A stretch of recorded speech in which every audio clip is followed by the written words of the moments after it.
안녕하세요. 책 읽어주는 사임다입니다. 사람과 사람 사이의 마음, 그 중에서도 가장 뜨겁고도 위험한 감정인 질투에 대해 깊이 있게 다룬 작품이 있습니다. 톨스토이의 문제작 크로이체르 소나타입니다. 베토벤의 크로이체르 소나타, 듣기만 해도 마음 한구석이 서늘해지는 아주 뜨겁고도 날카로운 선율이죠. 음악은 때로는 말보다 더 많은 것을 이야기합니다. 어떤 음악은 우리를 위로하고 다독이지만 오늘 제가 여러분께 들려드릴 톨스토이의 소설 속에서 이 음악은 전혀 다른 얼굴을 하고 있습니다. 이 작품의 제목이기도 한 크로이체르 소나타는 사랑이라는 이름으로 시작된 관계가 어떻게 질투와 광기로 파멸해 가는지 그 위태로운 경계를 아주 적나라하게 보여줍니다.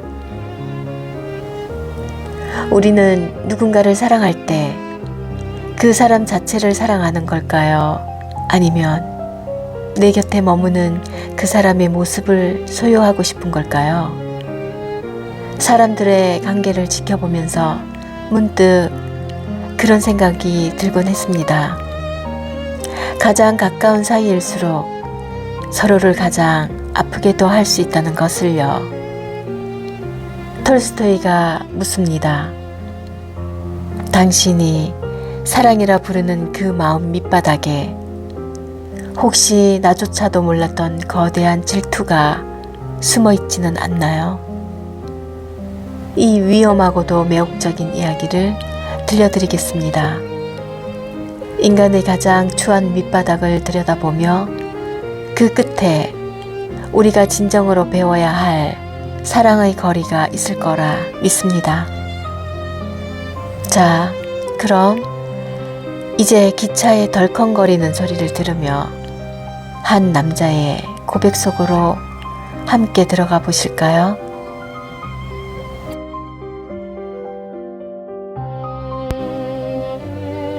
이야기는 어느 겨울날 덜컹거리는 기차 안에서 시작됩니다.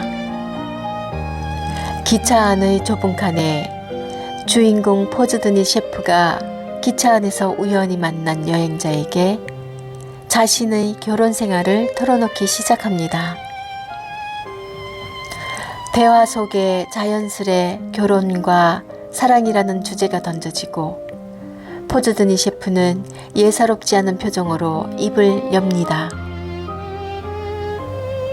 사람들은 사랑을 말하지만 사실은 소유를 말하고 있는 것이 아닐까요? 포즈드니 셰프는 말을 시작했습니다.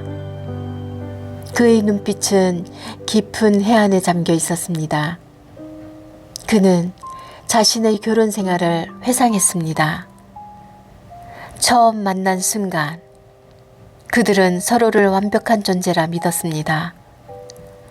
화려한 드레스, 아름다운 음악, 그리고 서로를 향한 갈망. 그 모든 것은 아름다운 꿈처럼 시작되었습니다. 하지만 그 꿈은 오래가지 않았습니다. 함께 산다는 것, 그것은 마치 서로의 날개를 꺾어 상자 안에 가두는 것과 같았습니다. 그의 고백은 뼈아팠습니다.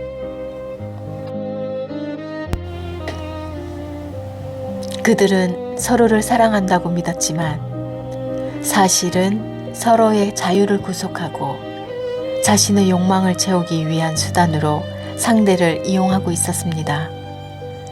밥을 먹는 방식, 사소한 말버릇, 낮과 밤의 습관들, 처음엔 사랑스러워 보였던 그 모든 사소함들이 어느덧 서로의 가슴을 찌르는 칼날이 되어 돌아왔습니다.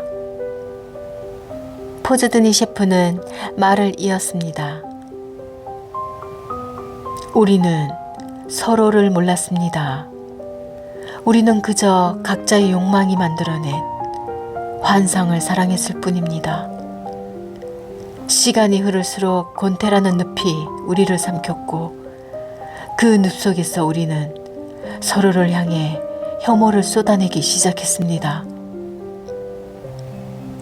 싸움은 사소한 일에서 시작되었습니다. 무심코 던진 말 한마디, 식탁 위에 놓인 반찬의 간이 맞지 않는다는 투정까지도 서로를 향한 불신을 키우는 불씨가 되었습니다. 그들은 한 지붕 아래 살면서도 세상에서 가장 먼 거리를 걷고 있었습니다. 폭풍은 아주 조용히 그러나 확실하게 다가오고 있었습니다. 이제 곧 그들의 일상에 돌이킬 수 없는 균열을 낼 음악이 등장할 차례였습니다. 과연 그 음악은 그들의 구원일까요? 아니면 파멸의 예고일까요?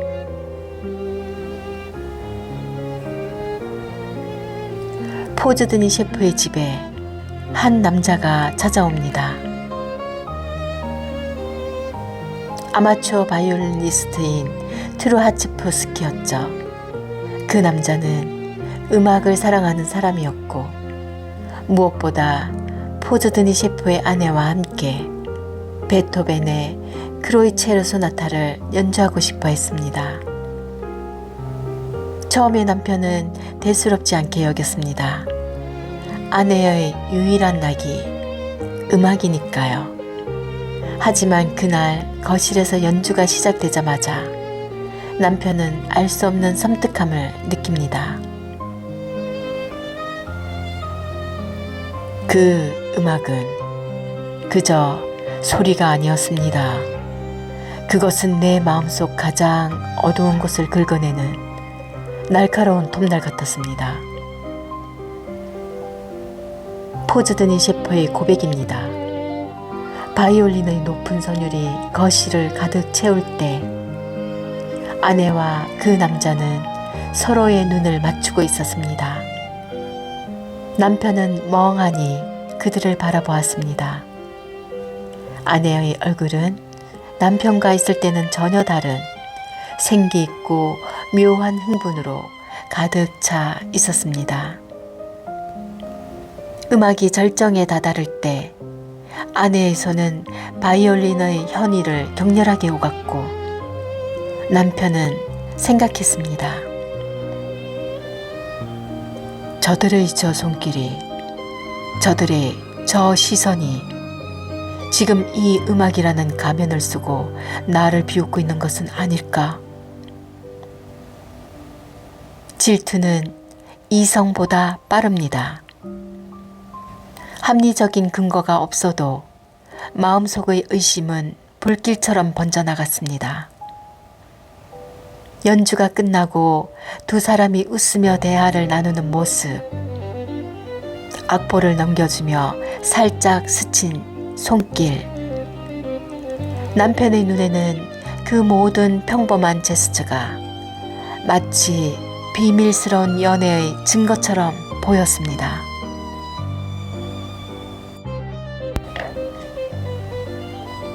음악은 위험합니다. 포즈드니 셰프는 기차 안에서 이렇게 말합니다. 음악은 사람의 본성을 정화하는 것이 아니라 잠자고 있던 악마를 깨웁니다. 그날 나는 내 아내의 눈동자 속에서 내가 한 번도 본 적이 없는 낯선 여자를 보았습니다. 그날 이후 집안의 공기는 완전히 달라졌습니다. 아내는 남편의 눈치를 보면서도 동시에 그 바이올리니스트와 연주할 날만은 기다리는 것처럼 보였습니다. 남편은 식탁에 앉아서도 오직 아내의 표정만을 살폈습니다. 지금 저 웃음은 무엇이지? 저 말의 의도는 무엇인가? 상상의 꼬리는 끝도 없이 이어졌습니다. 아내가 방으로 들어가 문을 닫을 때마다 남편은 그 문 너머에서 들려오는 희미한 소리 하나하나에 자신의 영혼을 파먹히고 있었습니다. 질투는 이제 하나의 관념이 아니라 남편의 삶 전체를 지배하는 유일한 감정이 되었습니다. 사랑한다는 말은 증오라는 단어로 바뀌기 시작했고, 집은 더 이상 안식처가 아닌 서서히 끓어오르는 솥단지가 되어갔습니다. 이제 남편은 확신합니다. 자신은 버림받았고 아내는 그 음악과 그 남자에게 마음을 주었다고 말이죠. 광기는 예고 없이 찾아오지 않습니다. 아주 작은 의심의 싹이 결국 거대한 폭풍으로 자라나고 있었습니다.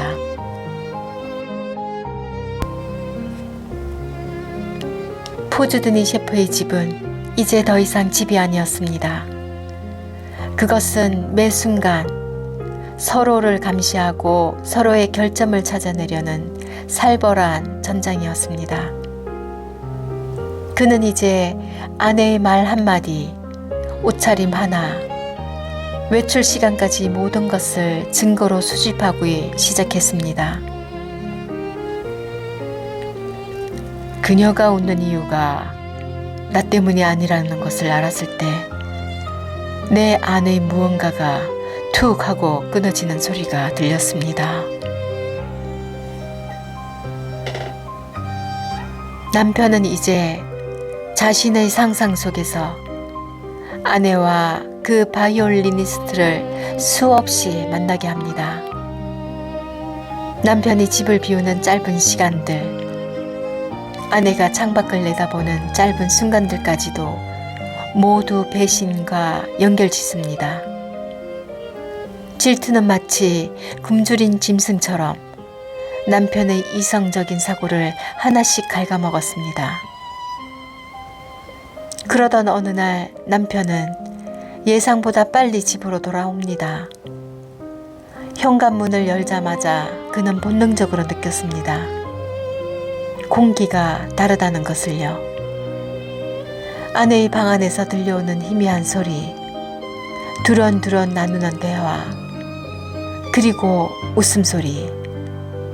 남편의 심장이 미친 듯이 뛰기 시작했습니다.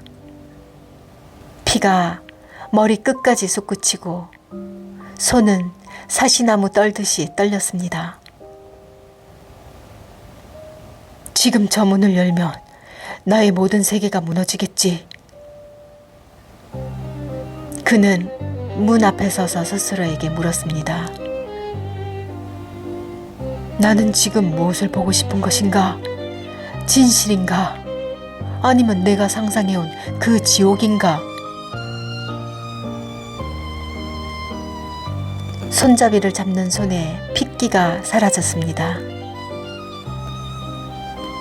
방 안에서는 다시금 그 빌어먹을 바이올린 소리가 연습곡처럼 흐르고 있었습니다.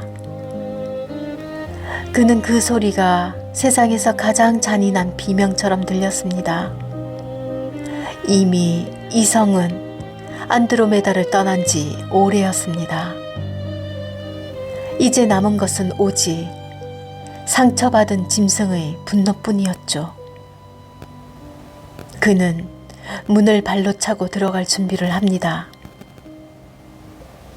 그 문 뒤에 무엇이 있든 이제 이 지옥 같은 의심의 굴레를 끝내버리겠다는 광기 어린 결심만이 그를 지배하고 있었습니다.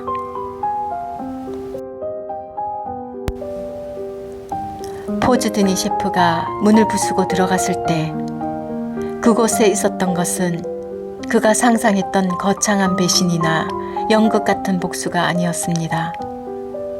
그곳에는 그저 당황하고 겁에 질린 두 사람, 그리고 엉망이 된 악보와 악기들이 흩어져 있을 뿐이었죠.